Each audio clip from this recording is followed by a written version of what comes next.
दोस्तों नमस्कार। Last class में हमने progressions of Jupiter, progressions of Rahu, progression of Shani, progression of Ketu के बारे में डिस्कस किया था। आज की इस क्लास में हम उन्हीं प्रोग्रेशन पे बेस्ड टाइमिंग ऑफ इवेंट की थ्योरी को डिस्कस करेंगे।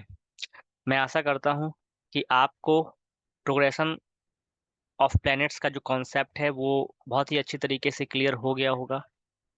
जब तक वो कॉन्सेप्ट अच्छे से क्लियर नहीं होगा तब तक आपको टाइमिंग ऑफ इवेंट निकालने के लिए प्रॉब्लम ही आएगा।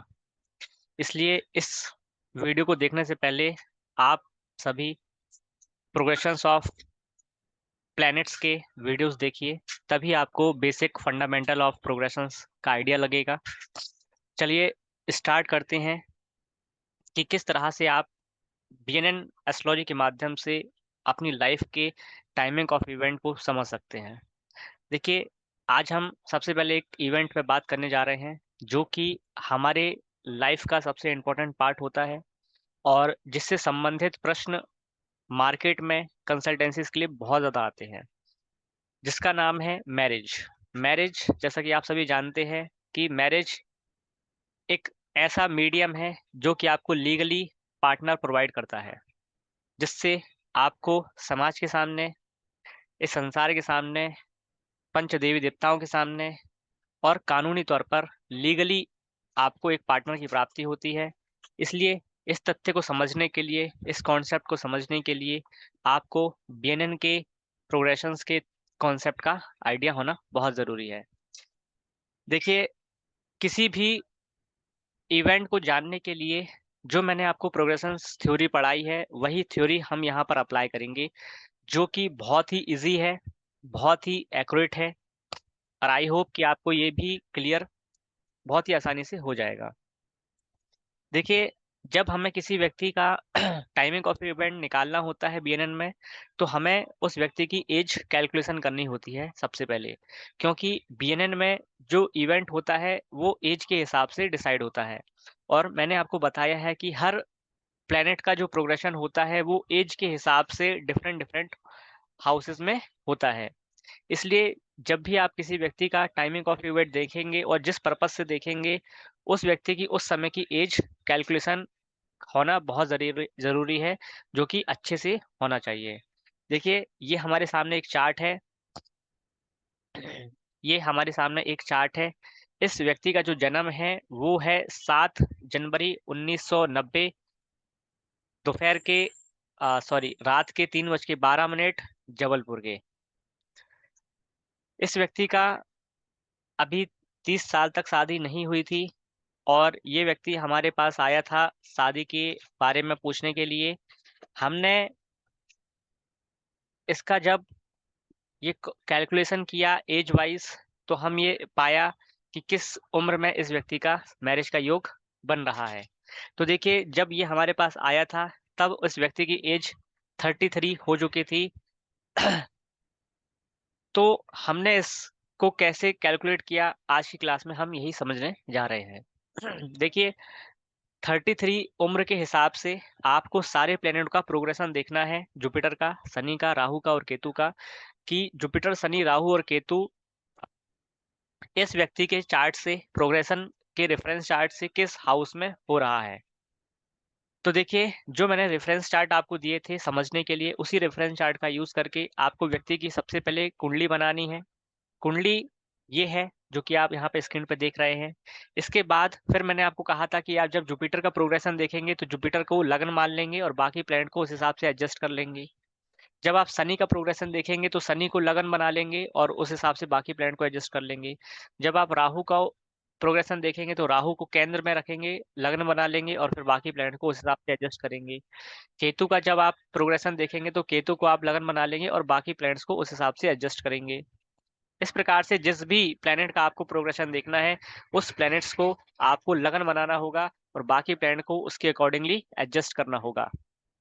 इसके बाद रेफरेंस चार्ट का यूज़ करके आपको ये देखना है कि व्यक्ति की जो करंट एज चल रही है, जो 33 है इस व्यक्ति की, उस 33 साल की उम्र में जुपिटर का, शनि का, राहु और केतु का प्रोग्रेशन किस हाउस में हो रहा है।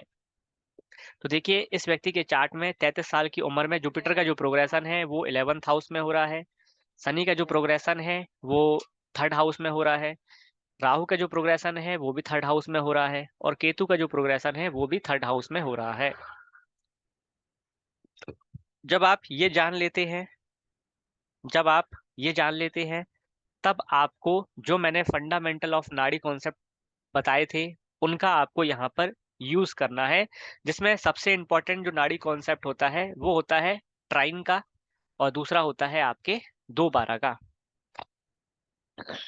आप सभी जानते हैं कि मैरिज के हाउसेस कौन से होते हैं। मैरिज के हाउसेस होते हैं 2, 7, 11। आप सभी ये बहुत अच्छी तरीके से जानते हैं कि मैरिज के हाउसेस होते हैं 2, 7, 11, और मैरिज के जो प्लैनेट्स होते हैं वो होते हैं मेल के लिए वीनस और फीमेल के लिए मार्स।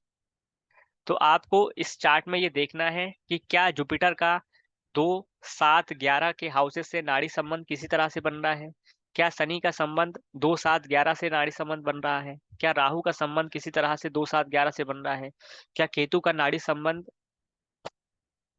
2, 7, 11 से बन रहा है। देखिए यहाँ पर आपको एक बात की और ध्यान रखना है कि ये जो नाड़ी संबंध है ये प्रायोरिटी लेवल पे बनना चाहिए। हम यहाँ पे 4 प्लैनेट्स का प्रोग्रेशन पढ़ रहे हैं, 4 प्लैनेट्स में से यदि 3 प्लैनेट नाड़ी संबंध को अलाउ करते हैं, 2, 7, 11 को दिखाते हैं, या किसी भी इवेंट रिलेटेड हाउसेस को दिखाते हैं, तो आपका वो इवेंट उस साल उस एज में जरूर घटित होता है।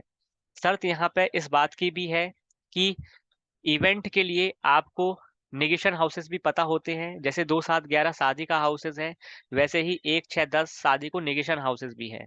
यदि नेगेशन हाउसेस पर नाड़ी संबंध ज्यादा बन रहा होगा तो उस साल शादी होते हुए भी शादी टूट सकती है, या शादी के ऑफर जरूर आ सकते हैं लेकिन शादी होगी नहीं। इसलिए नेगेशन हाउसेस और सपोर्टर हाउसेस का देखना बहुत जरूरी है। साथ ही साथ जो कारकत्व और प्लेनेट हैं उनका भी ध्यान रखना हमें बेहद जरूरी है। तो देखिए आप यहाँ पर देख पा रहे हैं कि जुपिटर 11th हाउस में बैठा हुआ है। 11th हाउस में वो 1 नंबर की राशि में बैठा हुआ है। 1 नंबर की राशि में बैठकर जुपिटर जो है वो 1, 5, 9 का नाड़ी संबंध बना रहा है, जिससे आपके 3, 7, 11 के हाउसेस कवर हो रहे हैं, जो कि हमारे 2, 7, 11 में से हाउसेस आते हैं। इसी प्रकार से शनि का आप जब प्रोग्रेशन देखेंगे तो शनि देखिए तीसरे घर में बैठा हुआ है 11th नंबर की राशि में, और वो अपना नाड़ी संबंध 7वें घर से और 11वें घर से बना रहा है, तो शनि भी हमें शादी के लिए अलाउ कर रहा है। इसी प्रकार से राहु देखिए आप, राहु भी तीसरे घर में बैठा हुआ है। तीसरे घर में बैठकर वो 7वें घर से और 11वें घर से नाड़ी संबंध बना रहा है। इसी प्रकार केतु का देखिए आप, केतु भी 11वें घर में तीसरे घर में बैठा हुआ है, और तीसरे घर में बैठकर वो प्लेनेट 7वें घर से और 11वें घर से नाड़ी संबंध बना रहा है। इस प्रकार से आप देख रहे हैं कि इस व्यक्ति की जब एज स्टार्ट हुई, इस व्यक्ति की एज में जब ये प्रोग्रेशन हुआ, तो इस व्यक्ति की शादी होना चाहिए, इस व्यक्ति की शादी तय होना चाहिए। क्यों? क्योंकि ये जो प्रोग्रेशन ऑफ जुपिटर है, प्रोग्रेशन ऑफ राहु है, प्रोग्रेशन ऑफ केतु है, ये सभी प्लैनेट्स का जो प्रोग्रेशन है वो 3, 7, 11 के हाउसेस से हो रहा है। यहाँ पर हमें किसी भी प्रकार का निगेशंस भी नहीं दिखाई दे रहा है। इसलिए हम ये कहेंगे कि इस व्यक्ति की जो शादी है वो इस उम्र में हो सकती है, इस उम्र में इस साल हो सकती है। इस प्रकार से आपको timing of event BNN astrology में देखना होता है। इसी कॉन्सेप्ट को और प्रायोरिटी लेवल पे देखने के लिए हमें ट्रांजिट को अप्लाई करना होता है।